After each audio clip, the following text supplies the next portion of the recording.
बिना तनख्वाह वाले नोटा गिनने के जुर्म में तेलंगाना एंटी करप्शन ब्यूरो की टीम ने विकाराबाद वुमेन्स पुलिस स्टेशन की इंस्पेक्टर बी सरोजा और सब इंस्पेक्टर रानी को कर लिया गिरफ्तार।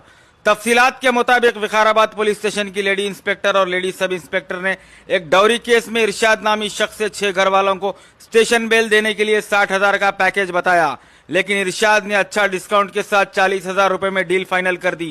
20,000 रुपए बतौर बेल का पैकेज एडवांस देने के बाद इरशाद ने एंटी करप्शन के ऑफिसर्स को बताई तमाम तफसीलात। आज एंटी करप्शन की टीम पहुंचकर ये दोनों लेडी ऑफिसर्स को कर लिया गिरफ्तार। నా పేరు ఇర్షద్, నేను మున్సిపల్ కౌన్సిలర్ తాండూర్. ఫిబ్రవరి 20 తారీఖు నాడు నా భార్యకు నాకు ఒక చిన్న గొడవ జరిగింది. అట్టి గొడవలో మా బామర్దులు కొద్దిగా నేర్పేసి వికారాబాద్ జిల్లా ఉమెన్స్ పిఎస్కి వచ్చి చిన్న కాంప్లైంట్ ఇవ్వడం జరిగింది. ఆ కాంప్లైంట్లో నన్ను కౌన్సిలింగ్ చేయకుండా ఒక్కటే రోజు ఇచ్చిన కాంప్లైంట్ 26 తారీఖున ఇచ్చిన కాంప్లైంట్ అదే రోజు కేసు బుక్ చేయడం జరిగింది. ఇక్కడ అదే రోజు కేసు బుక్ చేసి నన్ను పిలిచి అవమానకరంగా మాట్లాడేసి నానా తిట్లు చూసి తిట్టి నిన్ను కౌన్సిలర్ పదవి నుంచి ఊడగొడతా అని చెప్పేసి నన్ను బెదిరించి